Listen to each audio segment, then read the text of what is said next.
کھانا کھاتے ہوئے ایک پاؤں کھڑا کرنا اور ایک پاؤں بچھانا سنت سے ثابت ہے؟ اچھا یعنی وہ دایاں پاؤں کھڑا کر کے اور فولڈ کر، مطلب یہ لوگوں نے مشہور کیا، میں نے کہیں پڑھا نہیں ہے. بس اسلام میں یہ ہے کہ بیٹھ کے کھانا پریفریبل ہے، کھڑے ہو کے بھی کھانا کھا سکتے ہیں. جس کو چوکڑی مار کے یعنی آسانی ہے وہ اس طرح کھا لے، جس کو اس طرح آسانی ہے وہ، یعنی لوگوں نے مشہور کیا ہے، میں نے پڑھا نہیں ہے کہیں پہ. اردو میں جو لفظ ہے زوات، اس کو دعاد پڑھنا چاہیے یا زا پڑھنا چاہیے؟ اردو میں زواد ہی پڑھنا چاہیے، عربی میں دعاد پڑھنا چاہیے.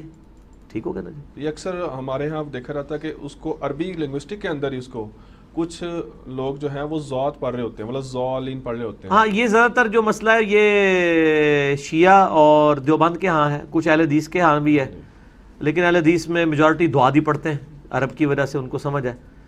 دیوبند میں بھی طارق جمیل صاحب دعاد ہی پڑھتے ہیں، اور شیعہ جو ہیں وہ زواد پڑھتے ہیں، لیکن عرب کے جتنے شیعہ ہیں وہ دعاد ہی پڑھتے ہیں. آپ ان کی قرات دیکھیں تو بیسیکلی یہ وہ پھر عربی و عجم کی وجہ سے ایک معاملہ چل گیا، تو آپ اصلاح کر لیں.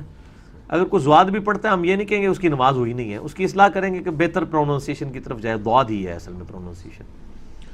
کیا نچلے درجے کا جنتی مستقل طور پر بہتر درجے کی خواہش کر سکتا ہے، اور کیا اس کی وہ خواہش پوری کر دی جائے گی؟ خواہش تو کوئی نہیں پوری ہوگی سر، بلکہ امید ہے کہ اس سے وہ خواہش ہی چھین لی جائے گی، ورنہ تو وہ ادھر بھی حسرت میں زندگی گزار دے گا، وہ اس پہ ہی خوش ہو جائے گا.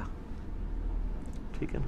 وہ تو بڑی ڈیٹیل حدیث آتی ہے نا کہ وہ انسان تو پہلے تو یہی خواہش کرے گا مجھے دوزخ سے ہی نکال لیا جائے. وہ کہے گا جنت مجھے نہ دے، منو اتھو کٹ لے، پھر کرتے کرتے جنت کے دروازے تک پہنچے گا، پھر اندر تک. تو وہ جدھر ہے اللہ تعالیٰ اس کو وہیں پہ سیٹسفائی کر دے گا. کوئی جنت میں حسرت کوئی نہیں ہے. وہ چند ایک حسرت والی حدیثیں آتی ہیں، وہ حسرت اس طرح کی حسرت نہیں ہے کہ وہ دل کو روگ ہی لگ جائے. جیسا کہ مسند احمد میں حدیث ہے کہ جن لوگوں کے دنیا میں لمحات کوئی مجلس میں وہ شریک ہوئے اور اللہ کا ذکر اور درود کے بغیر منتشر ہو گئے، تو ان کو قیامت الدین جنت میں پہنچ کے بھی اس مجلس کی حسرت ہوگی کہ یار ہم نے وہاں کٹھے ویسا دودھ پتی پین آستے تھے، اسی بسم اللہ یا درود شریف کیوں نہیں سی پڑھیا. ہاں اس مجلس میں تو آپ ویسے آٹومیٹیکلی پڑھ رہے ہیں نا.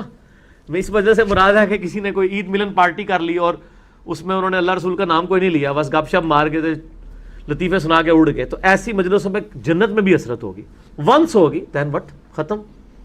اس طرح جو جنتی اعلیٰ درجے کی جب جنت کو دیکھے گا تو وہ خواہش تو کرے گا کہ کاش مطلب میں بھی اس جنت میں پہنچ جاؤں، اور لیکن وہ ونس ہی ہوگا.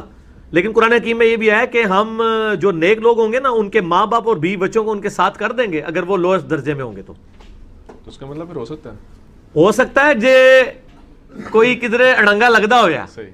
ہاں یہ نہیں ہے کہ وہ چوتھے ملے اڑنگا لگے گا، وہ اس لیے کر دیا جائے گا نا کہ ماں باپ کی انویسٹمنٹ ہے نا اولاد، تو اللہ تعالیٰ اس کو ریگارڈ دے دے گا کہ چلو یار یہ اچھا آدمی تھا جی ایم صاحب، چلو ادھر ماں پیو انہوں میں یار اتلے درجے لے جاؤ. ٹھیک ہے نا؟ فی الحال تو میرے بھائی اس دنیا میں اگر آپ ہم سے پوچھیں تو ہم تو اس پہ ہی خوش ہیں کہ ہمیں دوزخ سے بچا لیا جائے.